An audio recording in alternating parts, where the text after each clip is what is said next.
Welcome back to the art room with Mr. Eck. Today's lesson is called Clay 101.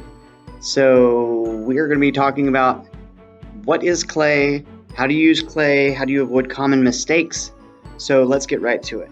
What in the world is clay anyway? Well, I had to look it up. Turns out it's just basically dirt and water. I mean, it's not like dirty dirt from outside that has bug parts and stuff, but it's been all cleaned up and processed and mixed with just the right amount of water to give you a nice product that you can use to sculpt whatever it is you need to sculpt. So that's what it is. It's basically just dirt and water. So what is the process for making a project out of clay? Well, there's a few steps. Step one, to get your clay and sculpt your project. Make whatever you want to make. Step two, you have to set it off to dry. Some people have said to me it should wait for a week. I like to wait 2 to 3 weeks just to make sure it has to be completely dry all the way through. And after it's dry, then you can put it in the kiln. The kiln is the special oven that is made just for cooking clay. It cooks at 2,000 degrees, usually for about 8 hours. And during that time, the clay gets turned into another material called ceramic, and it's white when it's done and it's cooled. It comes out and it's white and very hard, and if you clink it against a table, it sounds kind of like glass, and it also breaks like glass, so you have to be careful. After it comes out of the kiln, it can be painted, and sometimes you'll paint it with a special paint called glaze that also has to be put back in the kiln one more time. So let's review that real quick. Sculpt, dry, kiln, paint, sometimes kiln again. So let's talk about how to avoid a few common mistakes when sculpting with clay. So mistake number one is to make your clay too thin. If you make your clay paper thin, when it dries, it's going to be super fragile and will probably break. So that's bad. Another thing is too thick.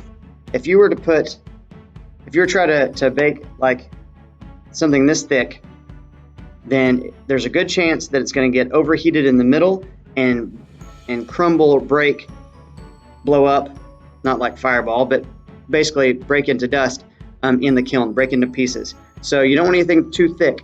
So I tell my students no thicker than 1 inch and not as thin as paper.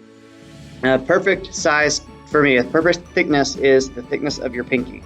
That's a really good thickness for a clay project. It should be strong enough, but not fragile when it dries. So not too thick, not too thin. Also, what happens if your clay is too dry? Well, I have here a piece of clay that's kind of dry. See how when I squeeze it, it starts to kind of crack a little bit? Well, you get some water, dip your finger in it, get some water on the clay, and just smush it. You're trying to mix the water into the clay.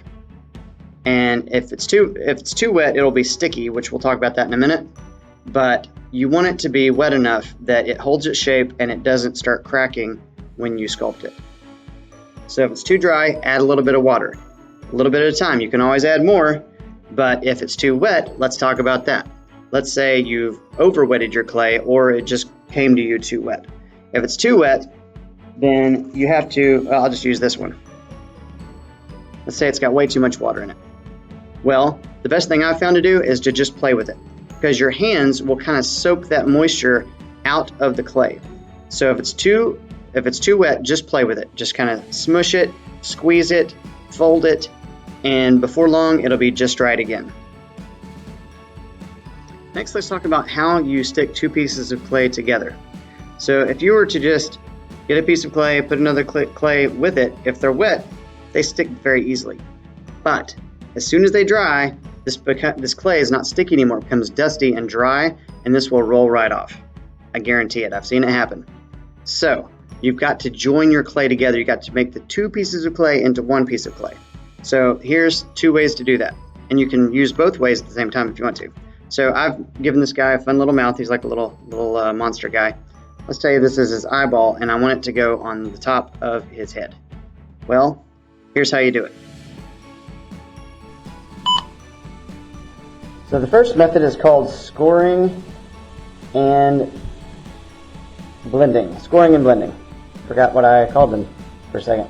So scoring is when you take your sculpting tool. In this case, I've got a sculpting knife, palette thing, and you can also even just use like a sharpened pencil. So scoring is cutting lines into the clay. So cutting lines into my big piece of clay and the piece of clay that I'm joining it to. And then you put those two lines together, smush it down a little bit. That's called scoring. Scoring is the lines that you're cutting in. Think of it as, in fact, I'm going to do it like here too. So you also score the pieces of clay together like this. It looks like stitches and it works like stitches. We're trying to make this top piece of clay become part of the bottom piece of clay.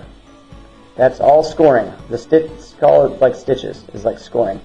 Blending is when I take the two pieces, and notice how I'm holding the top part on so it doesn't roll away, and you smush the top part into the bottom part. That's blending. So scoring and blending, scoring and blending.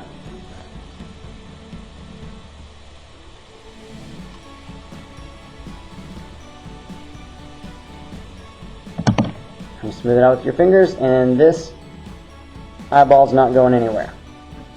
Let's talk about another way that you can join two pieces of clay. The other process for joining two pieces of clay together is to use slip. Slip is usually some water with some clay put in it, and it's really watered down. It's like a super watered down clay. And you can use it kind of like clay glue. I don't have any of that with me right now, but I do have some plain water, and that will work fine for now. You can use that instead of slip. So what you do is you get your finger wet, you put the slip or the water where you want to stick the clay, you put it on the piece you're adding, and you just smush the two together like that.